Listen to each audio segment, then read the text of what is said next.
Francisco. Francisco Pérez de Salazar Berea, arquitecto egresado de la Universidad Nacional Autónoma de México, con maestrías en restauración de monumentos y en tecnología. Se doctoró en la misma institución con mención honorífica y recibió la medalla Gabino Barreda. Su ejercicio profesional empieza en 1969 en el despacho del arquitecto Augusto Álvarez, también compañero nuestro, hasta 1974, cuando trabaja independientemente como proyectista, como es hasta el día de hoy, y constructor hasta el 2005. Fue perito evaluador por 30 años y como académico ha sido profesor en la UNAM 2 años y en la Universidad La Salle por 15.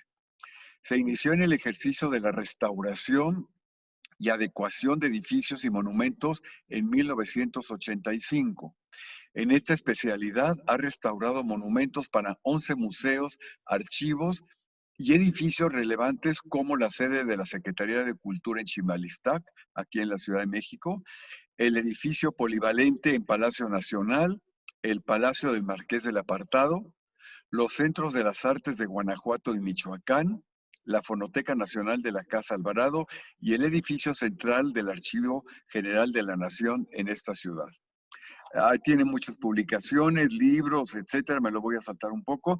Es miembro de varias academias, particularmente en la que hoy, el día de hoy, en colaboración con el Centro de Estudios, presenta su trabajo El Arquitecto, es decir, con la Academia Hispanoamericana de Ciencias, Artes y Letras, pero también pertenece a la Mexicana de Genealogía y Heráldica, a la Mexicana de la Historia, de la que es corresponsal, y de la Academia Nacional de Arquitectura, de la que es académico emérito. En el 2018 recibió la medalla Federico Sescose del ICOMOS, mexicano, en el que forma parte de su consejo directivo. Actualmente preside la Fundación Cultural Antonio Agenbeck y de la Lama, que incluye 3 casas museos de la Ciudad de México, Estado de Puebla y Estado de México. También es patrono y miembro de varias asociaciones e instituciones culturales y miembro del Seminario de Estudio y Conservación del Patrimonio Cultural. Pues, Francisco, te agradecemos muchísimo tu presencia. El tema es de mucho interés, que lleva por título El sitio de Puebla de 1863. Y bueno, pues a nombre del Centro de Estudios de Historia de México, Fundación Carlos Slim, les damos la más cordial bienvenida a todos. Y pues, Francisco, si quieres, empezamos a escucharte. Bienvenido. Muchísimas gracias, querido Manuel. El origen, y gracias, por supuesto, al Centro de Estudios de Historia de México, Fundación Carlos Slim, y a las otras entidades asociadas. Y gracias también a todos los espectadores y oidores o escuchas que nos acompañan. Gracias. Les voy a comentar el antecedente de esta investigación que me interesó mucho y cómo se dio. Hace ya como 22 años restauré el fuerte de San Diego de Acapulco para hacer el museo histórico y que le llaman el Museo de la Nao de China. Allá en este fuerte, que luego ya saben la historia azarosa de Morelos y que lo tomaron finalmente los insurgentes. En este fuerte, durante las obras de restauración y las investigaciones que hice, descubrí alguna cuestión que estaba inédita, que es las defensas que tenía la bahía de Acapulco.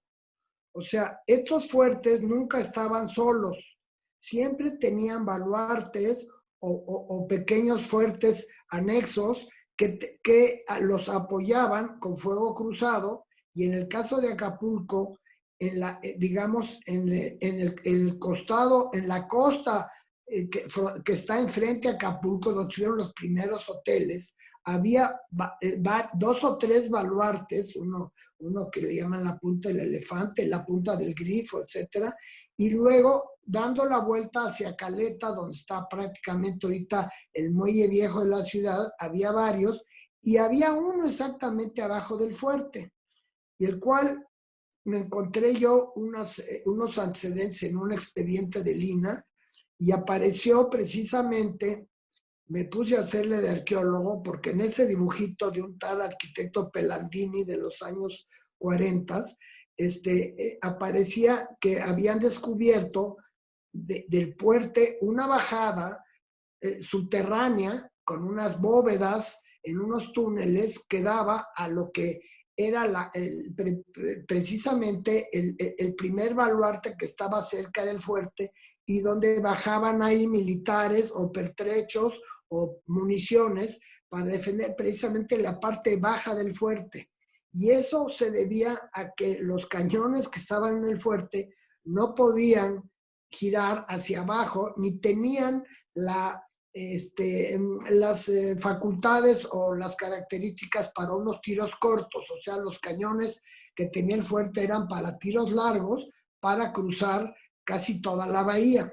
Y esto también se asoció después un poco al estudio que hice, que posteriormente se debió a que descubro por ahí, más bien no descubro, un día me dice Guillermo Tovar, ¿qué crees? Subastaron unas fotografías extraordinarias en México que las compró la Hispanic Society de Nueva York. Y estas fotografías que es un álbum como de 30 fotografías, logré convencer a mi amiga Margaret Connors, que es la subdirectora, que nos las prestara a México para hacer una exposición aquí que se hizo en Puebla, patrocinada por la Fundación Mary Street Jenkins. Y fueron fotografías que tomó el oficial de artillería de los franceses, pues para presumir los destrozos que hizo en Puebla, que la deshizo la pobre ciudad de Puebla. Y entonces llegaron como 15 fotografías, luego hicimos una exposición del antes y el después, allí en Puebla, de lo que quedaba ahorita, y un poco copiando a los famosos 2 tomos de Guillermo Tovar en su libro sobre la Ciudad de México. Entonces, derivado de eso, me puse a estudiar y escribí una presentación más amplia y ahora presento algo más resumido que por tantos datos y números prefiero leer porque mi memoria no es tan buena. Les digo, esta presentación tiene que ver con el sitio de 1863 que puso a prueba una vez más la valentía y patriotismo del mexicano que sufrió la devastación que durante los meses de marzo a mayo de 1863, 62 días, padeciera la entonces recién nombrada ciudad de Puebla de Zaragoza. La acababan de nombrar en honor al año anterior y al triunfo del 5 de mayo, bautizada con fuego y sangre. Una vez más, la heroica actitud de sus habitantes y del glorioso ejército de Oriente en uno de los sitios más prolongados y sufridos que Ciudad Mexicana haya padecido, consecuencia innegable de la batalla del 5 de mayo del 62. Me decía un día en la exposición un visitante, me dice, sí, esto es como un partido de fútbol de un México-Brasil. Les metimos un gol en el primer tiempo, pero en el segundo tiempo nos golearon. O sea, destrozaron a Puebla, ya van a ver las fotos, qué verdadera humillación, qué verdadero destrozo. Obviamente esta revancha del mejor ejército del mundo del orgulloso Napoleón III, efectuada por un improvisado e inexperto ejército de Oriente, también ya se llamaba, comandada por el general Ignacio Zaragoza. Se sumaron a esta batalla grandes contingentes de personas de todos los estamentos sociales en la defensa de la ciudad de Puebla, así como en la atención y manutención de los hospitales de sangre que recibieron a los enfermos y heridos del bando que fuera, actitud humanitaria que fue secundada por los médicos militares franceses. O sea, en los mismos hospitales, de una forma muy civilizada, compartían los mexicanos y los franceses sus dolores de las batallas. En el siglo XVI, la ciudad de Los Ángeles fue planteada, entre otras cosas, para servir de defensa militar a la ciudad capital en caso de algún probable levantamiento indígena, en la medianía del puerto de Veracruz y la Ciudad de México.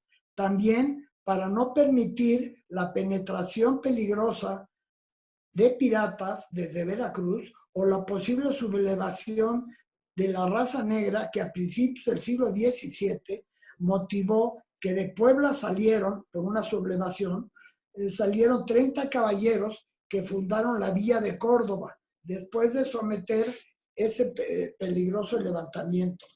Puebla fue inicialmente pensada como una ciudad amurallada.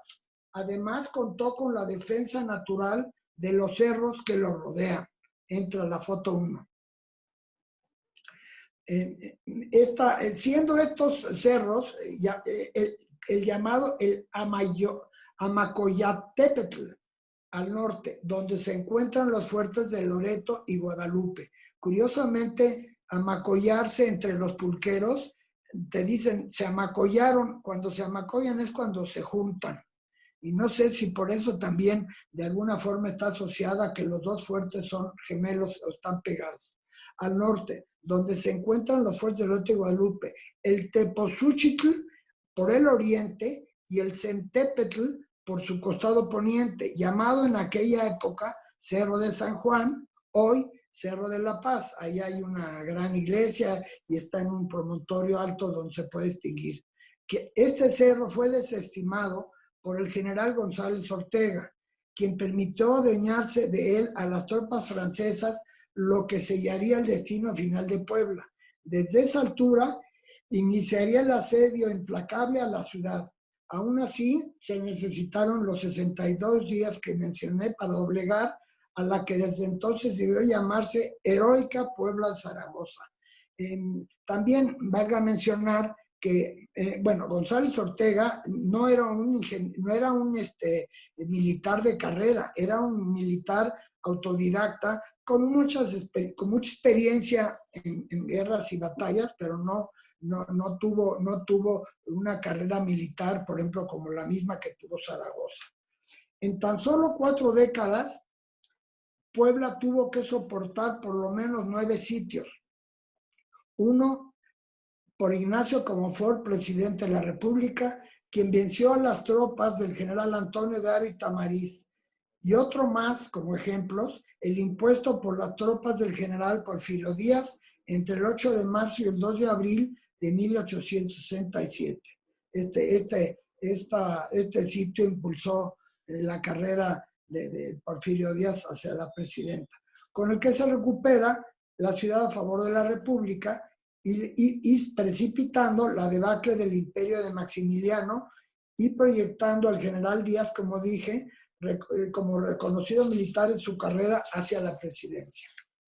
El gobierno de Juárez, preparándose con anticipación para enfrentar adecuadamente el sitio, sabía que iba a ser prolongado y sangriento. En resumen, buscó los medios de sostenimiento para los gastos de guerra, promovió la instalación de suficientes hospitales de sangre, como le dijimos, e impulsó la fortificación y defensa de la ciudad de Puebla, que en este primer plano se puede ver, va a haber otro que es más claro por las características del diseño, donde se ven, pero aquí se ven varios fuertes, unos de ellos que son los dos únicos de cal y canto, o sea, de piedra, que son los de Loreto y Guadalupe, que todavía ustedes pueden visitar.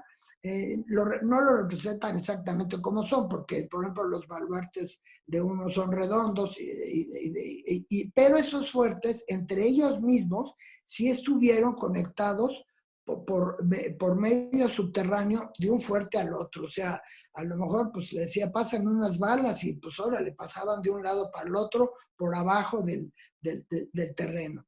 Y luego los otros fuertes que ahorita en un plano que se ve mejor, que se ven los nombres, que fueron fuertes con los taludes y las escarpas y todos los elementos defensivos, pero eran fuertes pues de pedacería, de piedra, de cascajo y de tierra que ellos iban, que lo hicieron desde inmediatamente después de la batalla el 5 de mayo, Zaragoza dijo, estos van a regresar. Inclusive los franceses, una parte del ejército francés se quedó en México, se quedó acampando en Veracruz y luego obviamente llegaron 3 veces más de lo que había en México para hacernos pedazos en ese año 63.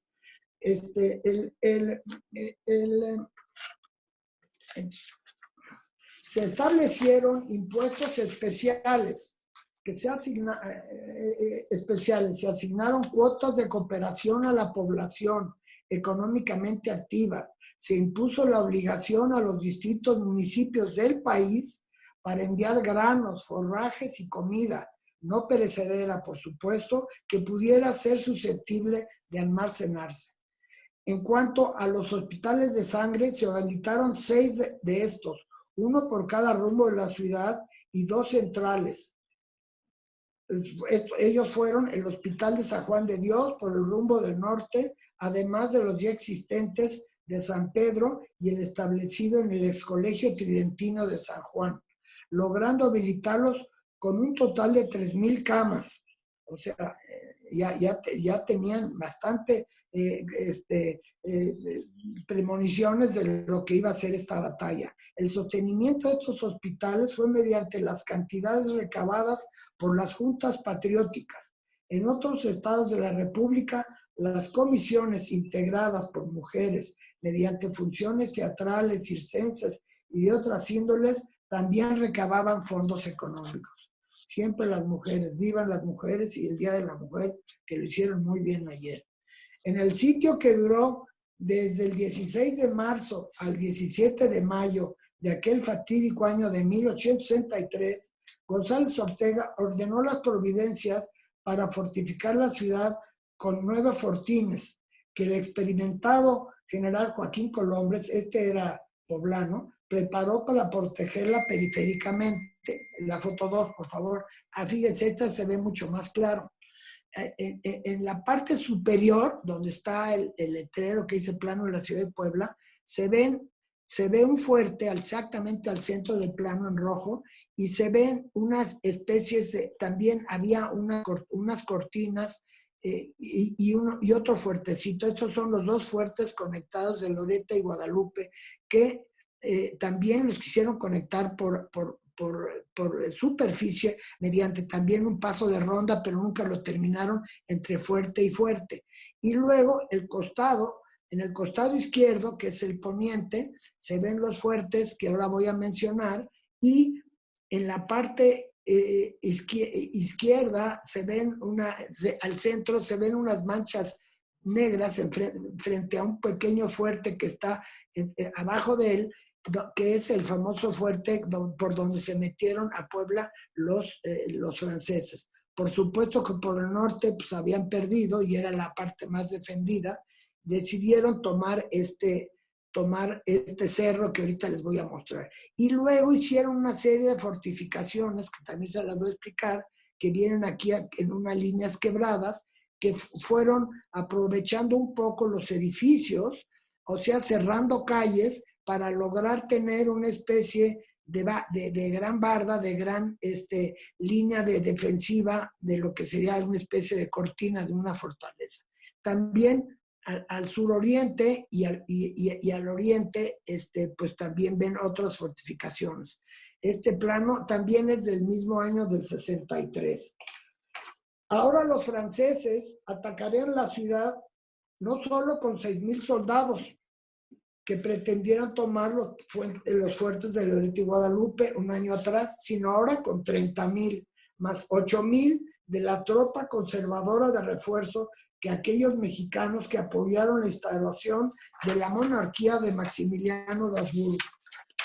Estos preparativos fueron comandados por el propio general Ignacio Zaragoza, a quien una fiebre tifoidea causó su temprano fallecimiento el 8 de septiembre del 62. O sea, él pudo organizar estas defensas pues, por escasos 4 o 5 meses. Para comprender la fortificación de la ciudad, recurrí al análisis de una edición de 1825 que que editó y redactó un famoso general que era Ignacio de Mora y Villamil. Se intitula Elementos de Fortificación.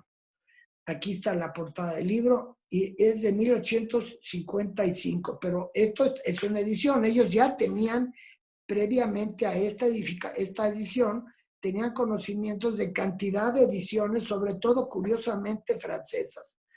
El más importante diseñador de fortalezas durante los siglos XVII y XVIII fue el Marqués de Vauban, un genial ingeniero francés que fortificó casi toda Europa y le siguieron todos sus criterios y enseñanzas y diseños, los siguieron los italianos e inclusive aquí en México hubo gentes de ingenieros militares que llegaron a reconstruir San Juan de Ulúa, que eran discípulos de Vauban. Las fortificaciones de Puebla en sus baluartes unían rítmicamente los paramentos rectos llamados cortinas. Esas cortinas son prácticamente unos grandes muros. Cuando las defensas de las cortinas solo contaban con salientes triangulares, o sea, pequeños picos, hacia la campaña se les llamó redientes. Comúnmente las murallas estaban coronadas por otro muro más pequeño y angosto llamado parapeto. El parapeto es para el pecho, o sea, era donde los fusileros y las gentes que tenían hasta cañones pequeños, portátiles para ataque corto, podían emplearlos en esas circunstancias. Se inició la ejecución para la fortificación el mismo mes de mayo del 62, como les había dicho, y en un plazo de 7 meses se construyeron 8 fuertes, ya los vimos en los planos, una larga línea de redientes, la que vimos sobre todo al sur, y se iniciaron 10 obras intermedias. La limpieza consistió en la total desforestación de hierbe y una razonable nivelación de terrenos.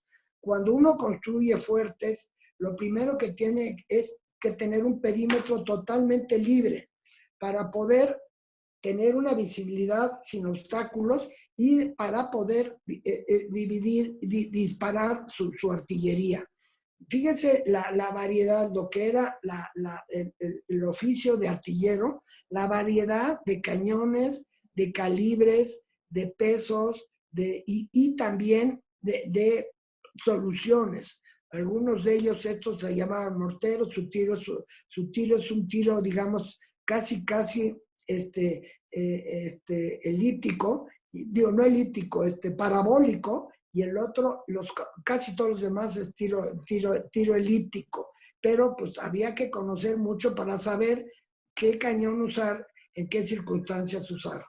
Los 8 fuertes habilitados fueron los siguientes: el de Guadalupe, Calicanto y el de Loreto, que también se llamó el 5 de mayo, el fuerte de Santa Anita o Demócrata, el fuerte de San Javier o Iturbide. Esos nombres de los santos están asociados a los templos o a las comunidades que estaban cerca de ellos. El fuerte del Carmen o Hidalgo, el fuerte en la garita de Atotihuacán o de Ingenieros, que era la salida, esa garita era la salida hacia el surponiente, que pasaba por Totimehuacán, y más adelante llegaba uno hasta Continchan y ya hacia el sur. El fuerte de la Iglesia de los Remedios o Zaragoza y el fuerte de la Misericordia o de Independencia. Los 2 únicos fuertes de mampostería, bueno, ya eso los mencioné, que fueron reparados para esta ocasión y se reforzaron construyéndoles 2 baluartes para defender su cortina norte, que es la que les digo yo, la cortina esta que procuraron ellos tener para ligar más fácilmente por pasos de ronda y por una cuestión estratégica que nunca se terminó. Demolieron las torres de la capilla del Fuerte de Guadalupe. ¿Por qué? Porque para cuestiones de artillería eran una referencia en la distancia y un artillero podía hacer una instrumentación trigonométrica ahí y darle más fácilmente a la capilla y al centro del fuerte. Los otros Otros 3 fuertes de terracerías compactadas, el de los Remedios de 160 metros de lado, que no era cualquier cosa, el de los Ingenieros 200 metros de lado y el de Demócrata o de Santa Anita de 300 metros de lado. Muy grandes. Imagínense en aquel tiempo sin tractores, sin nada más que burros y mano de obra de la cantidad de personas y soldados que llegaron a apoyarnos de toda la República. Bien, esta foto, esta ya es una de las fotos, aquí está en francés y como tal como las tomé de los pies de foto, y la traducida que es, esta es una vista desde precisamente los fuertes de Loreto y Guadalupe con la ciudad de Puebla. Al final, ahí al fondo, al centro, se ven las torres de la catedral. La mayor obra que se realizó, además de este reforzamiento de los fuertes, fue en la vieja penitenciaría de San Javier, también llamado Fuerte Iturbide, donde se reforzaron parapetos, se ensancharon fosos y se consolidó su planta rectangular.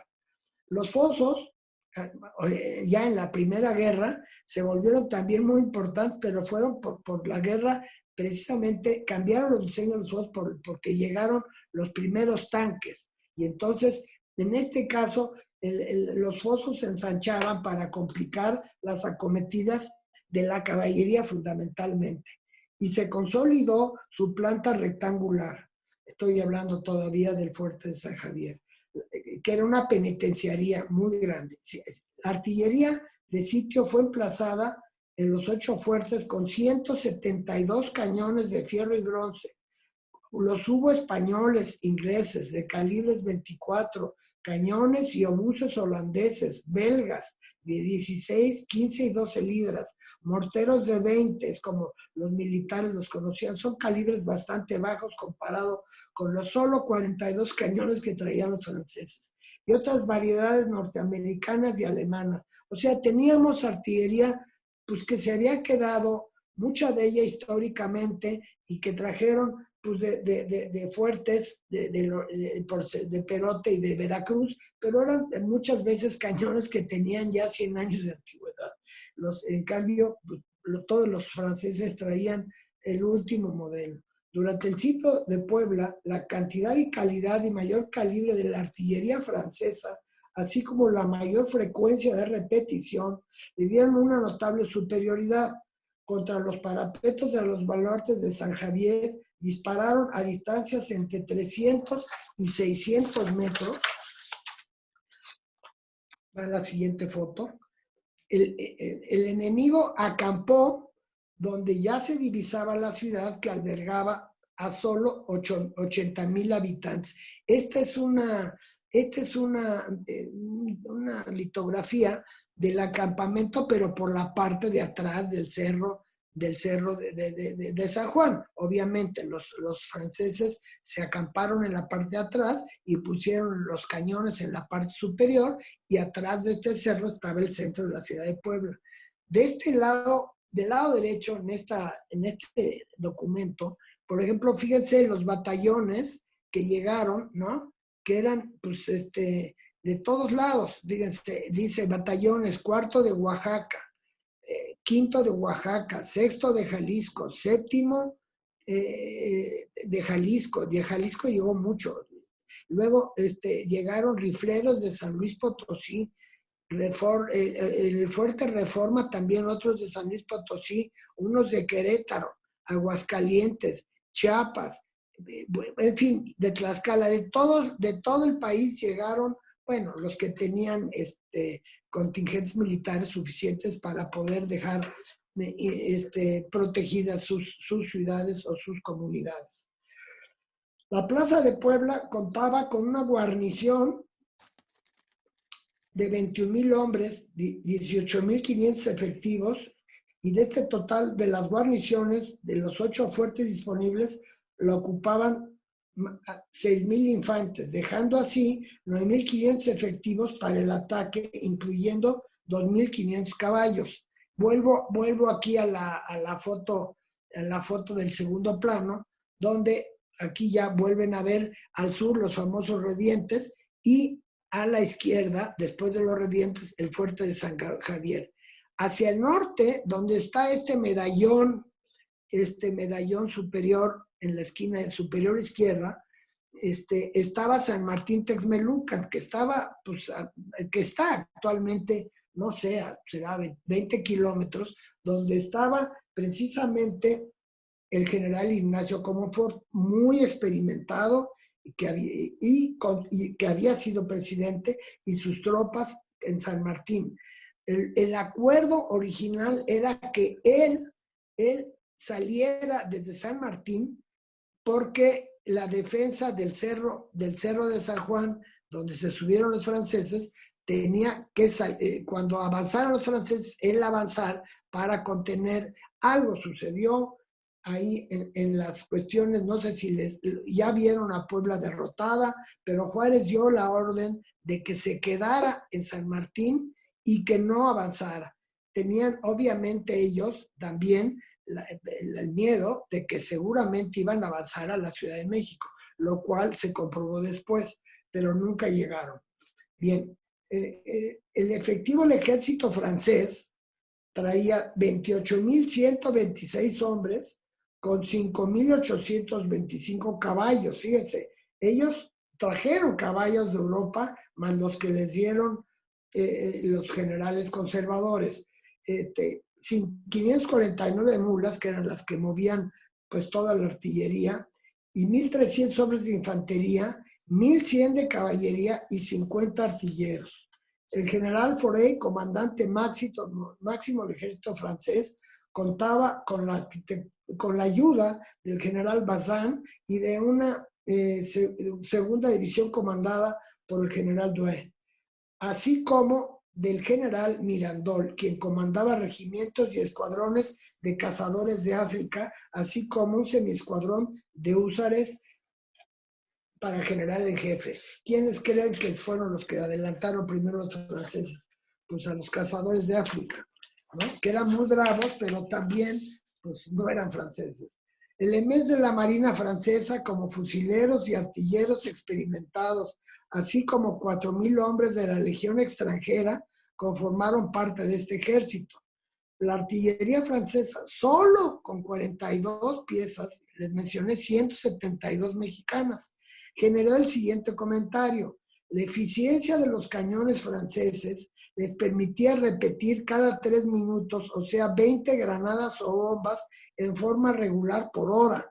Con esos 42 cañones, los heroicos defensores de San Javier recibieron cerca de 840 proyectiles por hora de bombardeo. Los tiempos, el timing que tenían los militares de conocer en lo que recargaba el señor su rifle o su cañón, se podían mover en cierta forma para avanzar y correr, como ustedes ven en la película, que se sale de la trinchera. Bueno, pues ya dispararon, pues córrele para la próxima, el próximo foso o la próxima trinchera, porque van a tardar, por si algo, 30 segundos en volver a cargar el cañón. Lo acabo de oír ahorita hace poco en uno de los comentarios de la reciente lamentable invasión de Ucrania, de que, por ejemplo, no me acuerdo si en la Primera o en la Segunda Guerra, a los franceses, no sé en qué guerra contra quién, que calculaban que su enemigo tardaba 32 segundos en cargar sus rifles y sus ametralladoras, muy primitivas, pero ya las sabía, 32 segundos, pero no conocían, y esos son los famosos secretos de guerra, que el contrincante, el enemigo, había inventado una nueva ametralladora que creo que cargaba como en 15 segundos. Eso a los franceses les costó, en esa salida de trincheras, más de 20,000 muertes. O sea, es un poco lo que aprende uno cuando lee sobre las estrategias de guerra. El general Forey, que es aquí, este es el famoso San Javier, ya se vean la dimensión que era la penitenciaría de Puebla, muy grande. Vean nada más el frente de la fachada. No hay fachada ya, ahí se ven los cuartos de los presos, que seguramente pues, los han de haber sacado y los han de haber puesto en las trincheras.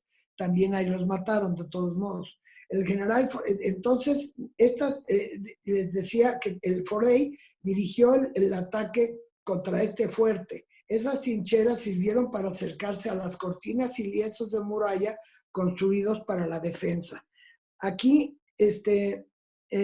abajo dicen en la traducción del francés, dice la penitenciaría vista en su fachada sur al momento del asalto del 29 de marzo a las 5 de la tarde.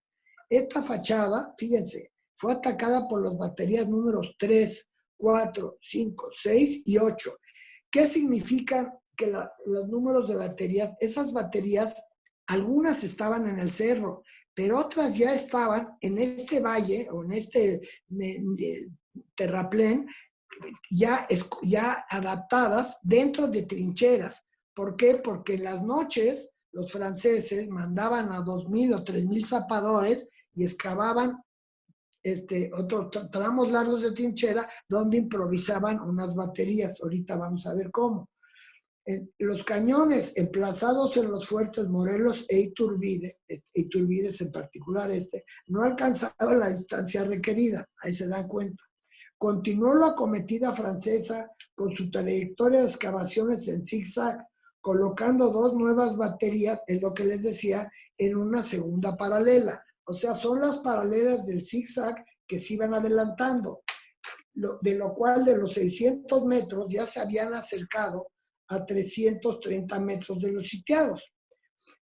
Para el día 26, ahí está ya cómo funcionaba el ataque de las trincheras. O sea, luego les voy a enseñar un plano cómo es el sistema de zigzag. Están los franceses parapetados y tienen unos taludes al frente, que unos son parapetos y otros les llaman también, las plataformas les llaman como adarves, y entonces ellos salen ya de estas trincheras en un ataque cuando también los ordenaban los militares, quienes estaban calculando precisamente los tiempos de recarga de los cañones del vecino, o cuando ya sabían que los pobres ya no tenían más que resorteras casi, ¿no? Entonces, bueno, para el día 26, como les decía, ya se observaban 4 baterías, más de 2,000 trabajadores auxiliados por la oscuridad de la noche. En aquel tiempo no había luces antiaéreas, ni un valiente que saliera con antorchas, ni nada. En la noche iniciaban la zapa y buscaron una tercera paralela que se acercó a solo 135 metros del Iturbide. Del Iturbide es el fuerte más importante, que es lo que buscaban los franceses en tomar. ¿Por qué? Porque desde ahí ya la entrada a Puebla era mucho más fácil. Habiendo sido concluida la madrugada del día 27 de la batalla. Durante esa noche de ese día y en la madrugada del 28, la cuarta y última paralela, o sea, la hicieron en la noche anterior, la excavaron, fue concluida a solo 70 metros del fondo defensivo del Iturbide. ¿Qué significaba? Que buscaban una distancia suficiente para que ya corrieran los franceses y penetraran ya pertrechándose entre ruinas, entre elementos demolidos, entre elementos de la ingeniería militar, muros, contrafuertes, etcétera, etcétera. En el Tratado de Elementos de Fortificación de don Ignacio de Mora y Villamil se establece la táctica francesa para acercarse al Iturbide. O sea, no era, los mexicanos la conocían perfectamente desde antes, nada más que el señor lo publicó, ¿no? Conociendo los tratados franceses. Menciona que el sitiador debe acercarse a las defensas marchando por trincheras y fosas, pasando de derecha a izquierda y de izquierda a derecha en zigzag. Si se caminase por línea recta, es fácil de notar que los trabajos quedarían frecuentemente detenidos siendo enfilados. Enfilado es un término que usaban los militares, es pues que es como lógico, ¿no? Abrir una trinchera perpendicular al muro o a la cortina del fuerte, pues derechito les entraba la bomba y como boliche mataba ahí a un montón de gentes, ¿no? Pero marchando en zigzag, se continuaba el trabajo en los ramales de comunicación. exige la colocación. También esa defensa para la salida de los fosos tenían unos cestones a manera de parapetos, que es lo que les digo, para proteger sus pechos a la altura de la cara, permitiendo rápidas acciones de construcción de defensas. Hoy en las carreteras conocemos mucho esto como gaviones, que eran unas canastas que llenaban de piedras. Entonces era una forma muy rápida de improvisar una defensa de un muro con relativa solidez y consolidado por estos cestones. Consistían estos cestos sin fondo ni tapa, que se rellenaban con tierra o piedras. Otros cestones, unos en México fueron hasta de fibras naturales y otros fueron de alambre. Miren, aquí ven en esa libro de More Villamil, vean un poco cómo es en este planteamiento. El fuerte está en la parte superior central, con todas sus puntas y todos sus redientes y sus baluartes, tal y como desde 1700 y pico, 1710, algo así, el Marqués de Vauban había diseñado por toda Europa. Y luego el acercamiento, el approach, digamos, hacia la fortaleza, aquí se ve como, si ustedes ven una serie como de zigzags que van acercándose desde la parte atacante que está exactamente al sur. Ahí hay un rediente al centro y unos baluartes atrás. Y entonces iban bajando el zigzag, se iban acercando, y esto es lo que sucedió. Tal como estos siguieron al pie de la letra los franceses, y los mexicanos ya sabían cómo los iban a atacar, y bueno, lamentablemente no pudimos hacer gran cosa. Forey, durante la toma, del fuerte Iturbide, se dieron diversos encuentros cuerpo a cuerpo, donde lucharon heroicamente los batallones Reforma de Guanajuato, de Rifleros de Zacatecas y de Puebla, protagonizando, como menciona Troncoso. Troncoso es otro general muy importante que defendió a la República, que también hizo una relatoría de este hecho de armas, de donde tomé varias notas. Donde los franceses atacaron esta primera vez con 5.600 hombres. Tenían 20.000, pero estaban por todos lados regados. En esta foto 10, bueno, ahí se ve un poco el frente de ataque de los cañones. Esta penitenciaría es un poco con esquema pentagonal o hexagonal, no me acuerdo, es un polígono, que tiene mucho que ver también con las viejas penitenciarías europeas, que tenían al centro lo que le llamamos un panóptico, ¿no? Un control central de la penitenciaría que radialmente, en este caso, conectaba con estos grandes contrafuertes que ven ustedes esquinando el polígono. Dice aquí, la penitenciaría vista desde el Camino de México, viendo al este. La brecha frente a las fachadas centrales corresponden a la batería número 9. Aquí ven ustedes cómo se ve como un escalonamiento. Esa es la excavación que hicieron los franceses para ahí parapetarse, y ahí metieron algunos cañones que pues ya a bocajarro destrozaron. Vean el costado derecho del fuerte, ya les habían tumbado ahí 2 o 3 crujías más toda la barra, pues por ahí se podía meter cualquiera, ¿no? En fin, esta fotografía la ha tomado el 29 de marzo a las 5 de la tarde. Forey compara el espantoso intercambio de fuego que se dio contra 87 cañones que tenía el fuerte, solo con el sitio de Sebastopol, aquella base naval ucraniana, miren qué coincidencia, que fue tomada por las tropas franco-británicas en la famosa Guerra de Crimea de 1855. Las pérdidas mexicanas en este ataque, según relatos del general Troncoso, fueron de 600 hombres, y los franceses solo perdieron 200. En esta murió casualmente el que tomaba las fotos y que se deleitaba, ya no las pudo presumir, se lo ejecutaron en esta y lo mataron, un general. El obstáculo mayor de los franceses fue el templo de la Guadalupita, posterior a este, donde perdimos otras 200 vidas, ya que tomaron este fuerte. Se bombardearon las torres de la catedral, el Señor de los Trabajos, Santa Anita y San Agustín.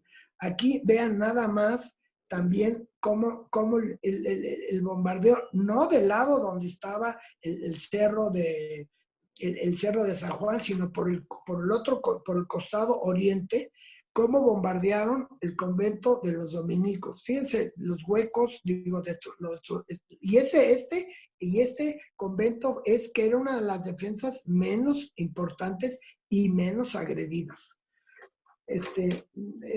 Para el día 19 se dieron encuentros cuerpo a cuerpo, donde los batallones de Zacatecas y Aguascalientes perdieron 150 vidas. Para el 25 de abril se efectuó un ataque masivo contra Santa Inés, 200 muertos más y 300 heridos. Y para el 28 de abril se faltó una tregua para levantar muertos, introducir víveres y municiones, ¿no? Aquí, fíjense nada más, esto es en algunas zonas más cercanas lo que quedaba de la ciudad. O sea, había calles que ya no existía nada, ni casas ni nada. Al día siguiente, González Ortega le escribía como Monfort, estante en San Martín, informándole haber agotado sus municiones y planteando la necesidad de romper el sitio el 2 de mayo. Romper el sitio era salir de ahí para que no les estuvieran ya masacrando. El gobierno de Juárez resolvió que debían continuar la defensa. El 16 de mayo se convenía en que la defensa no podía continuar y en que todos los jefes y oficiales se congregarían en el atrio de la catedral para constituirse como prisioneros. A las 4 de la mañana del 17 de mayo, González Ortega escribía a Forey: queda pues la plaza a las órdenes de vuestra excelencia y puede mandarlo ocupar. En consecuencia, se organizó el viaje hacia el puerto de Veracruz con un buen número de oficiales presos para llevarlos a Francia. Esto se debió a que los franceses quisieron que se firmase un concordato con todos los altos rangos, diciendo que nunca más serían enemigos de Francia ni alzarían su espada frente a un francés. Se negaron todos los altos mandos mexicanos. Entonces los llevaron y ya es camino a Orizaba, los hábiles mexicanos se fundaron casi todos. Se fugó González Ortega, se fugó Sóstenes Rocha y se fugó Porfirio Díaz también. Eso sí, lograron escaparse. El 10 de junio de 1863, desde la isla de Sacrificios, se hicieron a la mar 2 buques que llevaban presos a varios militares, símbolos de la venganza del 5 de mayo de 1863. En los textos se dice que a los militares oficiales de alto rango en Francia los trataron muy bien.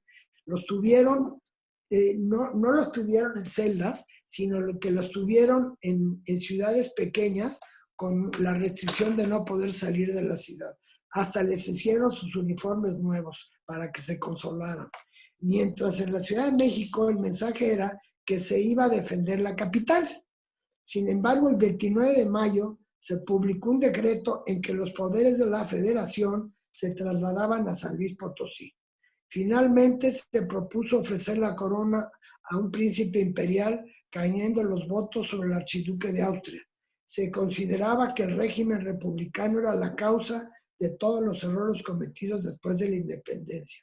El único remedio, se decía, era el régimen monárquico. Puebla continuaba llorando a sus muertos, dándoles cristiana sepultura mientras alojaba en sus mejores casas el ejército invasor. La entrega de la ciudad por falta de víveres y parque con qué pelear fue y es considerada por algunos como una victoria militar equivalente a la Pompeya del 5 de mayo del 62. yo no coincido. En sentido, digamos, de la dignidad y de la moral, sí, sí es una victoria moral altísima. Siendo estos dos hechos de armas páginas gloriosas de la historia de México y acciones patrias que terminaron por unir a los mexicanos como nación, demostrando la fuerza de la unión que México presentó ante el considerado mejor ejército del mundo. Muchas gracias por su atención.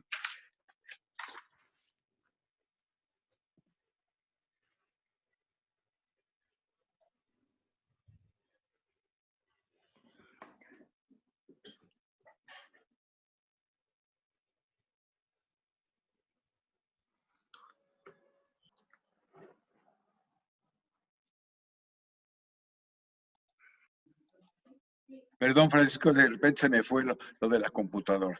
Bueno, pues es una interesantísima conferencia la que nos has dado, particularmente tus imágenes que son muy impresionantes y que, bueno, pues nos llevan a una reflexión profunda de lo que fue esa guerra tan terrible.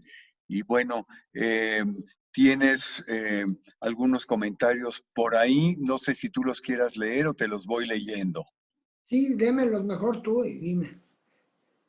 Ok, te los voy leyendo, entonces déjame nada más aquí. Dice Fernando González, pregunta, el domingo pasado visité la ciudad de Puebla y visité los famosos túneles. Existe uno del Boulevard 5 de Mayo hacia el Fuerte de Loreto. ¿Puede el ponente mencionar más al respecto? Sí, precisamente ese es uno de los que yo le comenté a la hora secretario que antes estaba, era el coordinador, el representante del INA estatal de Puebla, el arquitecto Sergio Vergara, y le dije que yo sospechaba que no eran cloacas, sino que eran esos túneles, que probablemente un túnel que bajaba de alguno de los fuertes y se conectaba probablemente con algún templo, alguna iglesia o algún lugar más protegido, bajando precisamente por el cerro que ve hacia el norte. Pero pues es simplemente una hipótesis porque pues ellos dicen que también hay antecedentes de algunos sistemas de cloacas y de drenajes subterráneos. Entonces, pero esta cloaca es como la película de Los Miserables, cabe perfectamente dos personas y en altura también. Entonces, son exactamente iguales una que la otra, pero saber el destino final, pues yo francamente no lo sé y ellos tampoco, creo. Ya. Tienes un comentario de Casilda Per Salazar, abuelo, muy interesante tu conferencia. Saludos, Javier. Y luego Gracias. tienes el biólogo Agustín Quirós. La Marina de Guerra inglesa fue experta en disminuir constantemente los tiempos para cargar y disparar los cañones. Sí, exactamente. Y eran precisamente todo lo que decía yo, todo el contraespionaje militar que era muy importante para saber y también, y también muchas veces el contraespionaje del contraespionaje. Por ejemplo, en la guerra del 47 de México, tengo yo una carta de un coronel familiar mío, Pérez Salazar, que le escribe precisamente, no sé si es a Colombres o a uno de los, el comandante militar de la ciudad, y le dice, nos engañaron, teníamos mejores baterías que el ejército norteamericano. O sea, ahí hubo un sistema de contraespionaje o alguien que les trajo falsa información a los poblanos, ¿no? O a los militares, de que los otros traían, por decir algo, más cañones y más, y más baterías más, de más calibre, ¿no? Entonces, en fin, todo esto era parte de eso y como les decía el ejemplo, la información que recibía uno y el otro muchas veces era una información falsa o una información mal descifrada, etcétera. Muy bien, María del Socorro Dualt dice, muy interesante, doctor, ¿podría comentar si en Puebla existían túneles que conectaban varios de los lugares que se comentan y Sí. que por ahí pasaban las tropas? Bueno, mira, yo tengo constancia Mi amigo, el de Lina, no tenía ni idea. Y yo se lo propuse como una hipótesis. Y ahora se lo voy a preguntar nuevamente pues, para ver si ya tiene alguna información. Lo que sí había túneles, que ese sí me consta, entre templos y entre casas, y muchas veces para poder darle una salida. Por ejemplo, en la casa del Deán, donde nació mi padre y mi tía, una tía que se llamaba la tía Carmen, ella me lo comentó personalmente. En la casa del Deán, que está exactamente enfrente, en la calle 6 de septiembre, pues a 200 metros de la catedral, había un pozo, y ese pozo, un pozo artesiano, bajaba uno al pozo y de ahí salía un túnel que conectaba con la catedral. O sea, es un túnel que seguramente, no sé si desde la época del Deán de la Plaza o años posteriores, conectaba con la catedral, que era precisamente pues una forma de escape o de conexión de algún canónigo o del mismo obispo, arzobispo, con esta casa para pues, protegerse, esconderse, huir o lo que sea, ¿no? Sí. Pero no conozco más de eso. Ese tema de los túneles es muy interesante porque aquí en San Ángel también dicen que los carmelitas tenían un túnel que llegaba hasta el desierto de los Leones. Entonces yo Ándale. digo, es como parte de una tradición eso de los túneles. Tienes Bueno, muchas felicitaciones. Carlos, muchas gracias por tu interesante conferencia. David Cabrera, felicidades, arquitecto, muy interesante. Ángeles, muchas gracias por su interesante tema. Laura, muchas felicidades, doctor, una excelente ponencia. Y Javier García Luengo, millones de enhorabuenas por esta conferencia y la profundidad con la que se ha abonado. Afectuosos saludos desde Madrid. Y luego, Oscar Reyes Mesa, doctor Pérez, ¿sabe por qué razón la resistencia mexicana no se organizó en otros sitios antes de Puebla? pues no lo sé, pero en este sí se organizaron porque era obvio. Era obvio primero el dolor que les habían infligido a la moral y a los ejércitos de Napoleón III, y por otro lado, pues que era obvio que estaban acampados en Veracruz, pues no estaban acampando por un día de campo, no se fueron porque iban a regresar. Entonces, por eso les decía que Zaragoza empezó, que si era un militar de carrera, muy experimentado, empezó a hacer los planes inmediatamente de la fortificación porque sabía que lo que les decía al principio, primero era tomar Puebla, era la entrada libre para llegar a México, uno. Y dos, era la revancha precisamente del primer gol del partido, como me dijo ese señor, ¿no? Después ya nos golearon, como Sí. decía así, un juego México-Brasil, así me dijo el señor, así fue, me dijo, fue una goliza. Me dijo una gente muy sencilla, muy humilde, sí, nos golearon. Le digo, bueno, pues qué pena. Ay, qué horror.